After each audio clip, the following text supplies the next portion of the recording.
Mến chào các anh chị, mến chào các bạn. Vậy vui mừng được trở lại với các anh chị cùng các bạn trong buổi cuối tuần ngày hôm nay. Chúc các anh chị cùng các bạn luôn luôn an vui và hạnh phúc. Thế thì hôm nay Huệ có một thôi thúc trải với một chủ đề với chúng ta rằng họ đang ngưng hoặc là rời đi, hoặc là ngưng kết nối, hoặc là chúng ta có cái sự im lặng. Thì nguyên nhân ẩn sâu đó là gì?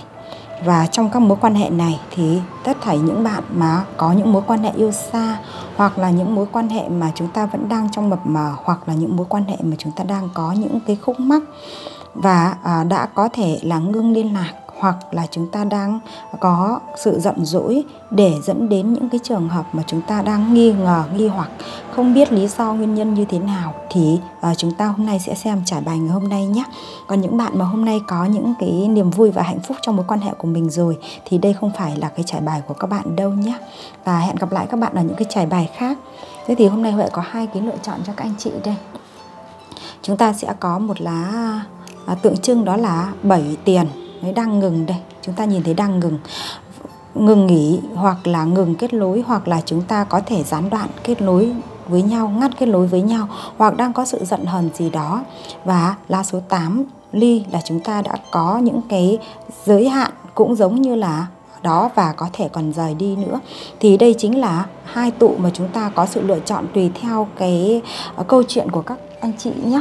Các anh chị đang có những cái câu chuyện ra sao thì các anh chị hãy lựa chọn tụ cho phù hợp nhé. Tụ số 1 này và tụ số 2 các anh chị nhé. Tụ số 1, tụ số 2. Thế thì chúng ta vào tụ số 1 trước đã nhé. Thế Huệ cũng sẽ check năng lượng của các anh chị tụ 1 của chúng ta này. Với năng lượng của các anh chị hiện tại thì chúng ta đang có một cái câu hỏi với người mà chúng ta đang tương tác với đó. Có thể là người yêu, hoặc là những người mà chúng ta đang có mối quan hệ.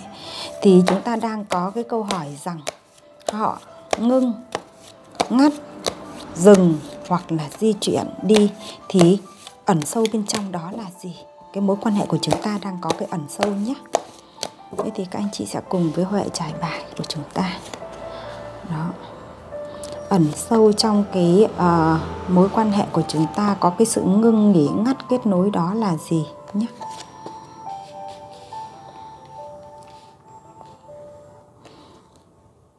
Thì Huệ nhìn thấy ở đây cái ẩn sâu mà chúng ta được nhìn thấy vào cái giá trị mà họ đang ngưng kết nối với chúng ta thì cái người mà các anh chị đang nói đến ấy, họ là một trong những cái người có một cái năng lượng truyền thống, năng lượng khuôn mẫu, cũng như là cái năng lượng về cái giá trị mà họ rất trân quý gia đình. Họ rất trân quý gia đình và họ là người mà hướng đến gia đình. Và ở đây thì chúng ta nhìn thấy rằng khi chúng ta kết nối với nhau trong cái giá trị mà chúng ta đã có mối quan hệ, thì ở các anh chị đã có những cái sự tương tác để giúp cho chúng ta có tình yêu phát triển. Khi tình yêu phát triển thì trong cái quá trình phát triển đó chúng ta lại có những cái quan điểm, có những giá trị mà chúng ta cảm thấy rằng chúng ta không có cái sự đồng thuận với nhau. Có thể với các anh chị thì quan điểm này là anh chị cho là chuẩn, nhưng người ta thì lại có quan điểm khác. Do vậy mà cái sự bất đồng về quan điểm giữa hai người về cách sống, hoặc là những người thì cái người đó thì người ta rất là mong muốn có một gia đình, gọi là để đi đến cái kết đó là gia đình, hoặc là anh chị cũng là cái người như vậy. Thế nhưng hai bên thì lại đang có người, có nghĩa là không có một cái tương đồng với nhau về cái suy nghĩ. Bởi vậy mà với cái năng lượng như vậy thì hai anh chị mất cái sự kết nối ở đây là do quan điểm sống của chúng ta đang có sự trái ngược nhau. Với cái quan điểm trái ngược nhau để giúp cho chúng ta đồng hành được thì chúng ta chưa có thể đồng hành một cách vui vẻ, mà chúng ta vẫn đang có một cái sự ngừng lại để suy ngẫm, ngừng lại để giúp cho chúng ta có một sự nhìn nhận về bản thân mình, nhìn nhận về đối phương, để làm sao khi chúng ta có sự kết nối thì nó phải có sự đồng thuận các anh chị nhé. Rõ ràng là có những cái quan điểm nó khác nhau đây. Một gia đình mà cái quan điểm trái chiều nhau thì nó không thể dẫn đến một gia đình hạnh phúc được. Bởi vậy mà khi chúng ta yêu nhau, hoặc là chúng ta mới có cái mối quan hệ như vậy thôi, thì chúng ta cũng cần phải xem xét xem là chúng ta có cùng chung một cái nền tảng với nhau hay không. Cái nền tảng giá trị của chúng ta cũng rất quan trọng các anh chị ạ. Nó là cái giá trị để đánh giá cái thước đo của chúng ta. Bởi vậy mà đây, người ta cũng đang đứng ở giữa, người ta gọi là ngã ba đường, đang hướng về một cái nơi nào đó mà người ta cũng chưa biết định ra đâu cả. Và các anh chị thấy rằng họ ngưng. Họ ngưng ở đây là họ đang suy ngẫm các anh chị nhé. Cái nguyên nhân mà họ ngưng chính là họ suy ngẫm. Suy ngẫm về cái cuộc hành trình của hai người, xem cái cuộc đồng hành của hai người có cùng chung hướng hay không. Đó. Thế thì các anh chị có biết cái tương quan giữa hai người. Ví dụ như là với cái mối quan hệ của các anh chị có thể đã có những cái trải nghiệm sâu sắc với nhau rồi, thì các anh chị sẽ cùng nghĩ với họ, cùng ngẫm lại với họ xem cái cuộc đồng hành của chúng ta lên tiến tiếp hay là chúng ta dừng trong một khoảng thời gian, để giúp cho chúng ta có sự nhìn nhận về chính bản thân mình cũng như nhìn nhận về đối phương của mình, sao cho chúng ta nhìn thấu hơn các anh chị nhé. Bởi vậy mà cái sự chúng ta nhìn thấy rằng họ đang băn khoăn rất nhiều. Họ đang lựa chọn, băn khoăn không phải lựa chọn về các anh chị mà lựa chọn về cái cuộc hành trình của hai người này. Liệu có đi tiếp hay là dừng lại. Đó, cái sự băn khoăn này nhé. Thế thì với cái câu chuyện của các anh chị như vậy, thì chúng ta xem tiếp xem là họ ngừng trong thời khắc bao lâu, và cái tiến triển suy nghĩ của họ sẽ như thế nào về các anh chị nhé. Trong cái lúc ngừng nghỉ này, chúng ta xem là họ sẽ suy nghĩ như thế nào về các anh chị nhé. Họ sẽ suy nghĩ như thế nào về các anh chị nhé.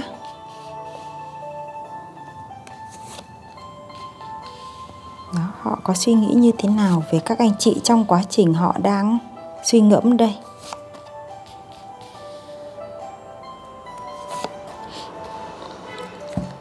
Với các lá bài như thế này thì bạn nhìn thấy rằng các anh chị trong tụ 1 của chúng ta ơi, cái sự suy ngẫm của họ về các anh chị nó được khởi đầu bằng một cái thời gian đầu rất là tươi đẹp.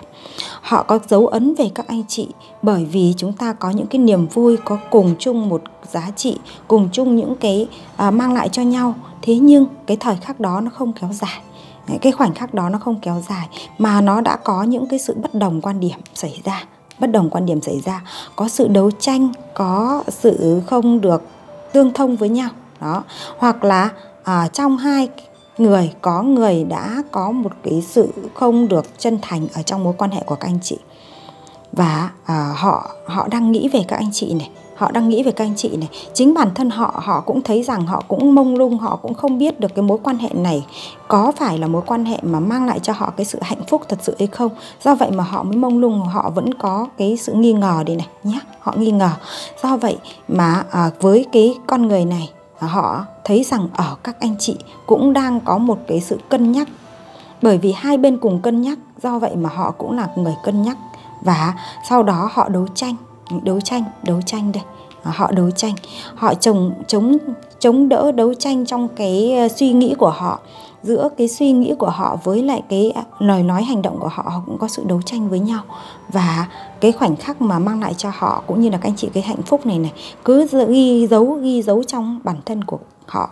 Nên họ vẫn đang có sự phân vân rằng cái mối quan hệ của chúng ta có tiếp tục hay không. Và họ nghĩ rằng các anh chị cũng là người đang có đưa ra những cái lựa chọn đối với họ.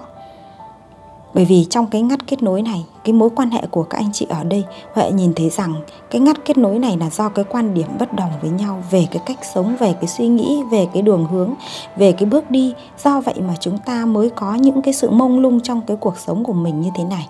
Đó, bởi vậy mà nếu như các anh chị là cái người mà mang lại cho họ cái sự bình an, thì các anh chị sẽ là người mà được đón nhận cái sự bình an từ họ. Nhưng ở đây bạn nhìn thấy rằng cả hai cùng đang dẫn vào cái giá trị, đó là cần xem lại vấn đề của chính mình nhé. Đó. Thế thì với cái mối quan hệ như trên thì bạn xem tiếp là khi họ nghĩ về các anh chị như vậy, họ cũng biết rằng các anh chị cũng đang phân vân, cũng đang ngừng lại. Thì cái bước tiếp tiến của họ có tiếp tục ra sao? Họ có hành động gì nữa nhé? Họ có hành động gì?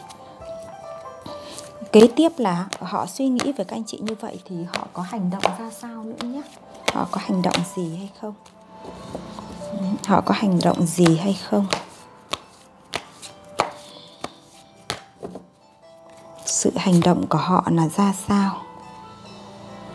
Nó ra lá dầm moon này. Họ nghĩ thôi, họ nghĩ nhiều lắm. Đó. Họ nghĩ rất nhiều và họ cũng đau khổ lắm các anh chị nhé. Đó.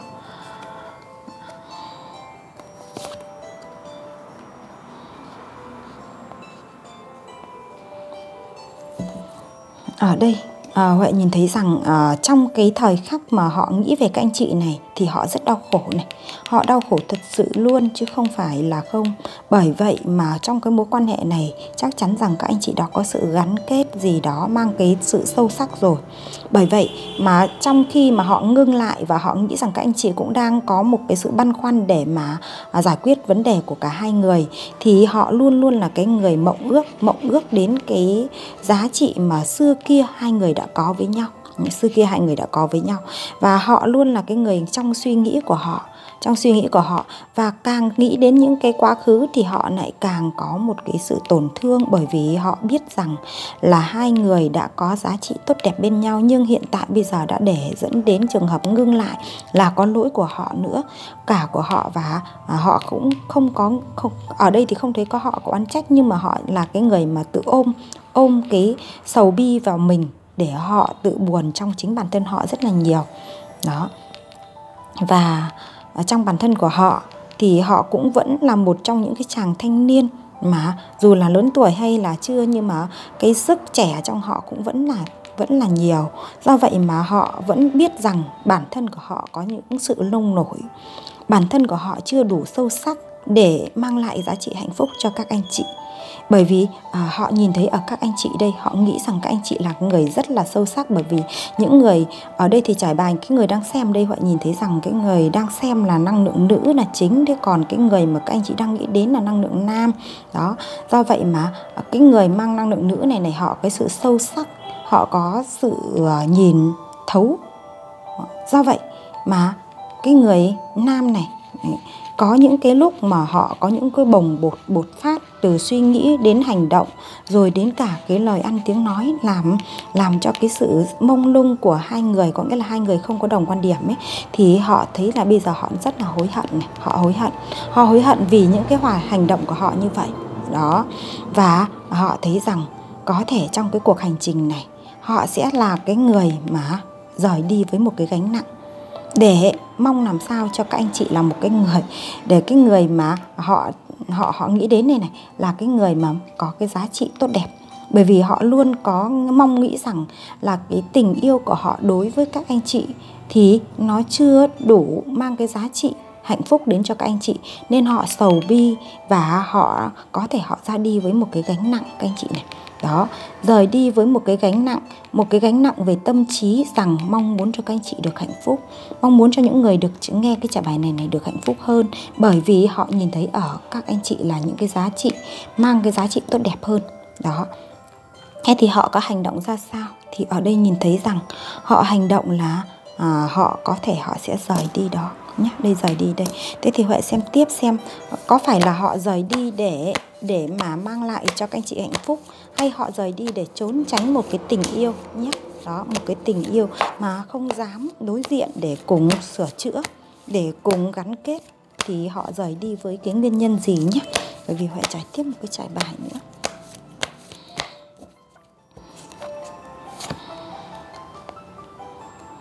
Con người này họ thực sự là họ vẫn cứ khát khao với các anh chị rất là nhiều.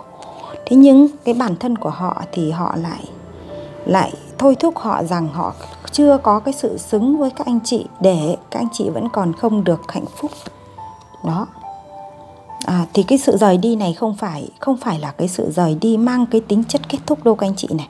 Sự rời đi này nó lại có một cái sự chuyển hóa bởi vì hai người vẫn có cái sự gắn kết the devil này, có nghĩa là vẫn có cái sợi dây kết nối để hai người có cái năng lượng tương thông với nhau. Nên cái lúc này anh chị buồn thì họ cũng rất là buồn, và họ sẽ có sự khởi sắc lại, tĩnh tâm lại để họ xây cho họ một cái hình tượng không còn non trẻ, không còn có những cái bồng bột nữa, mà họ sẽ tĩnh tại lại để họ phát triển về cái công việc cũng như là cái sự nghiệp của họ, cũng như là cái tâm trí của họ.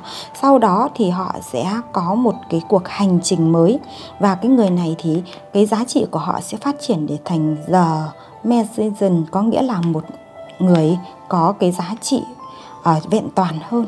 Đó các anh chị nhé. Thế thì cái cuộc ngừng nghỉ này cũng giúp cho họ thấu được cái giá trị của anh chị, thấu được cho cách nhìn nhận của họ, và cái cuộc rời đi này có thể trong một thời gian để giúp cho họ nhận ra được, trau dồi được và phát triển được cái con người của họ để trở thành một con người xứng đáng hơn. Bởi vì họ luôn luôn cầu mong cũng như là mong muốn cho các anh chị hạnh phúc, bởi vì họ nhìn thấy ở các anh chị cái giá trị tốt đẹp hơn mà. Đó, thì họ đang rất là có cái sự hành động của họ là đang muốn để dừng lại mối quan hệ để phát triển bản thân của họ nhé các anh chị nhé. Đó, thế thì các anh chị có đợi chờ họ phát triển bản thân, các anh chị có tin tưởng vào họ để phát triển bản thân hay không, thì việc đó là các anh chị cần suy xét. Bởi vì trả bài ra như vậy thì Huệ theo những cái giá trị mà chúng ta đón nhận được thì Huệ đọc bài để các anh chị cảm nhận được. Và trong cái mối quan hệ này thì họ rời đi với một cái nguyên nhân, họ dừng lại với một cái nguyên nhân là để thấu hiểu chính bản thân họ và để phát triển con người của họ được hoàn thiện hơn các anh chị nhé. Đó, thế thì với cái trải bài của tụ 1 của chúng ta thì các anh chị sẽ suy ngẫm và xem xét cái mối quan hệ của chúng ta.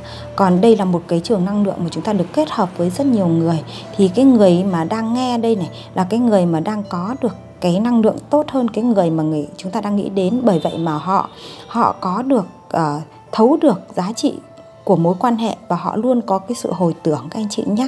Và chính cái sự hồi tưởng này họ đã có những cái lúc mà họ rất là tự ti và đau khổ, và họ có một cái hành trình đó là rời đi để xây đắp cho cái con người của họ nó được hoàn thiện hơn các anh chị nhé.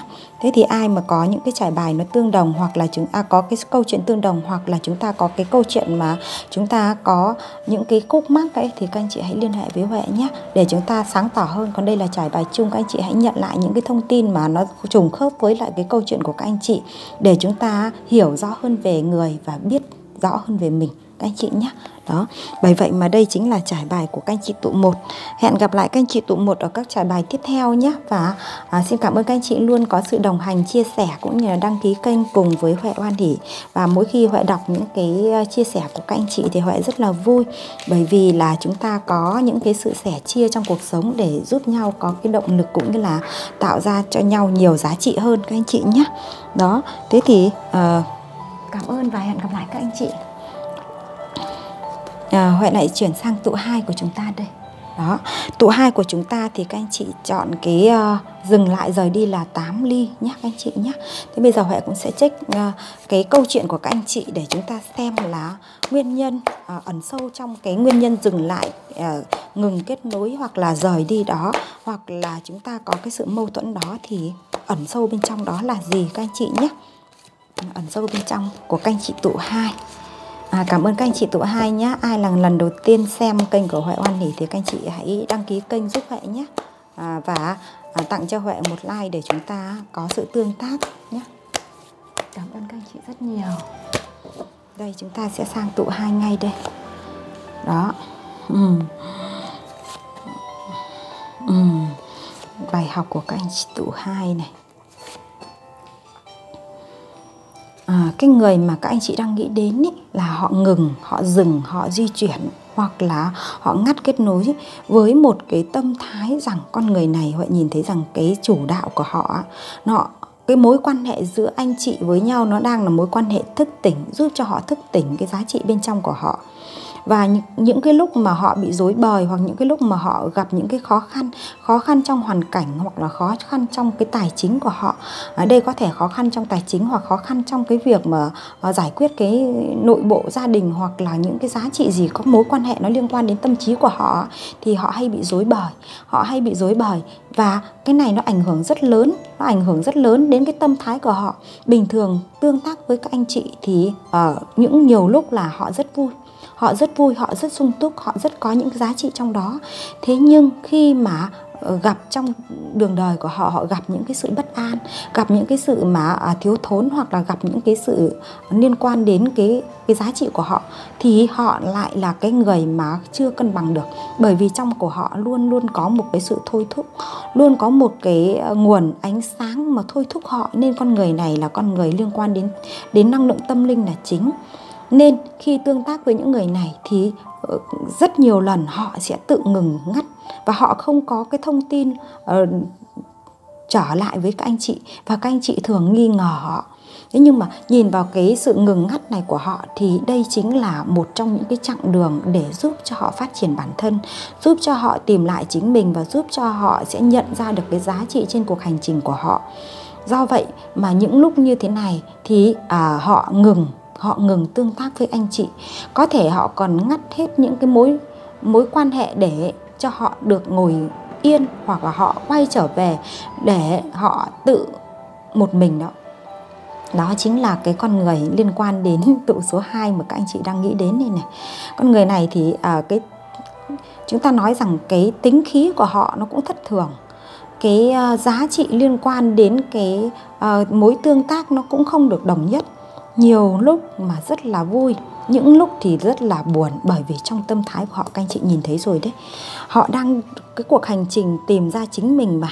Nên các anh chị là một mối quan hệ liên quan đến sự tương tác với họ để giúp cho họ hoàn thiện hơn.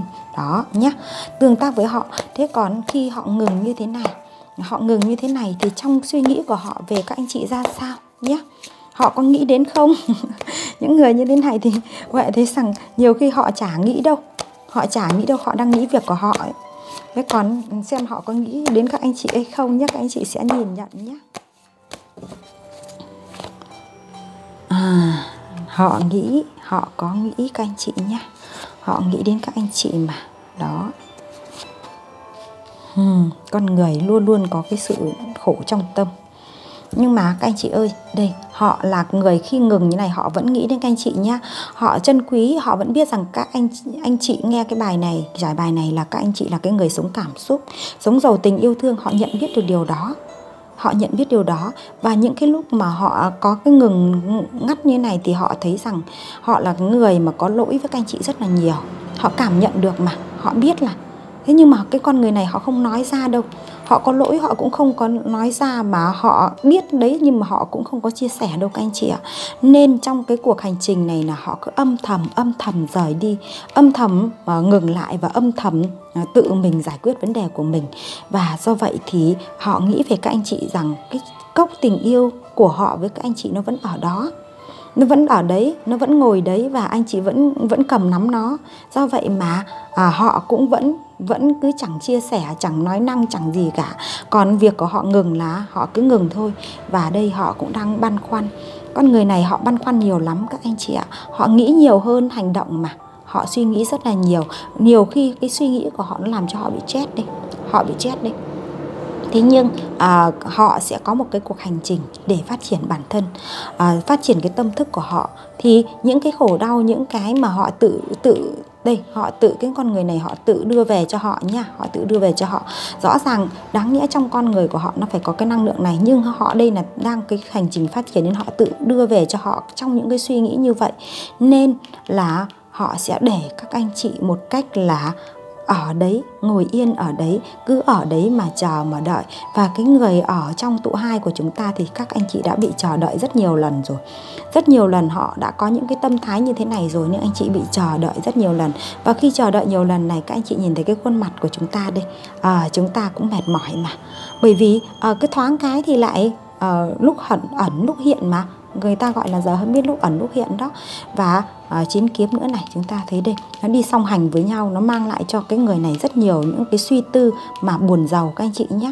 Thế nhưng cái khoảnh khắc này các anh chị ơi, chúng ta nhìn thấy đây, nếu như các anh chị có đủ kiên nhẫn, có đủ cái lòng bao dung và các anh chị biết được con người này đang như vậy, thì anh chị sẽ là cái người mà ở đó đợi chờ và lắng nghe, cũng như là tự phát triển bản thân mình để đợi họ có sự chuyển hóa xong nữa nhé anh chị nhé. Bởi vì sau cái quá trình chuyển hóa này thì họ sẽ là người mà mang lại cho các anh chị cái cốc tình yêu này. Thế nhưng mà các anh chị có đủ thời gian kiên nhẫn để chờ đợi họ hay không, thì họ sẽ xem tiếp họ có hành động gì tiếp hay không, có trong bao lâu nhé. Ai mà đợi được mãi, đúng không các anh chị? Dù có niềm tin đi chăng nữa thì chúng ta cũng cần phải có sự sẻ chia đó. Còn nếu như mà chúng ta cứ im ắng như thế này thì các anh chị thấy chúng ta cũng nẫu mà. Trừ ai có cái năng lượng tích cực và ai có cái năng lượng mà chúng ta tự sung túc trong bản thân mình rồi, thì chúng ta có sự kiên nhẫn chờ đợi họ được. Đó. Đây chúng ta xem là họ đang nghĩ về các anh chị như vậy thì họ sẽ có hành động gì bước tiếp theo không nhé. Bước tiếp theo họ có hành động gì không? Họ có sự chuyển hóa chính bản thân họ này. Họ có sự chuyển hóa chính bản thân họ này các anh chị ơi.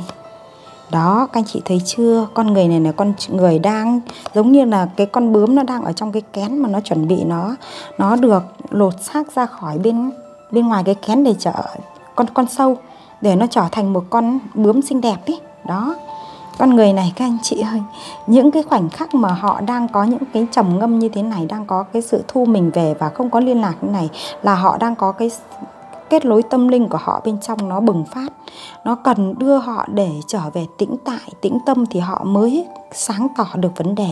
Và khi tĩnh tại, tĩnh tâm này, đây các anh chị đây, cái con người mà các anh chị nói đến nó là con người tâm linh. Bởi vậy mà khi tĩnh tại như thế này rồi thì họ sẽ bừng lên, buông tất thảy những cái giá trị mà không còn phù hợp với họ nữa, và họ chuyển hóa con người của họ. Đây nó có sự tái sinh các anh chị nhé, tái sinh trở thành một con người mà có một giá trị tốt đẹp hơn, sáng trong hơn và có cái sự nhiệt huyết hơn. Đây chúng ta nhìn thấy. Đấy, và buông đi những cái thứ mà nó làm cho họ khổ đau trước đó. Nhưng cái con người này thì vẫn luôn có một cái sự là nghĩ rằng các anh chị cần phải đợi họ, cần phải trông chờ họ, và cứ để cho các anh chị ngóng họ như thế này. Họ biết chứ, họ biết các anh chị luôn ngóng họ mà, luôn ngóng, luôn chờ cái tin tức của họ. Thế nhưng mà họ thì biết nhưng họ lại không hành động các anh chị nhé. Bởi vì họ luôn là cái người dùng trí, dùng lý trí. Và cái con người này có khả năng lực nữa là dùng lý trí để điều khiển cái tư duy, tư tưởng của anh chị nữa. Họ thấu hiểu được các anh chị về cái suy nghĩ của các anh chị. Nên đôi lúc các anh chị cảm thấy rằng hình như là họ đoán được hết cái suy tư của mình ấy. Nên mình có giận họ thì cũng khó có thể là giận được nhiều, bởi vì các anh chị chỉ có cái sự ngóng chờ và nhẫn nại thôi. Đó. Bởi vậy mà khi cái con người này họ đang có sự chuyển hóa như vậy rồi thì các anh chị ơi, cái mối nhân duyên của anh chị là mối nhân duyên anh chị đến để tương tác với họ, để giúp cho họ cái sự chuyển hóa thành công trên cái bước đường tâm linh của họ, trên cái bước đường tìm lại chính mình của họ, và họ sẽ lên một cái đỉnh cao mới các anh chị nhé. Lên một cái đỉnh cao mới đây. Khi mà họ sẽ kết thúc thì họ sẽ trở thành một người mà buông đi tất thảy những cái giá trị mà không còn phù hợp với họ, để họ phát triển lên tầm cao mới.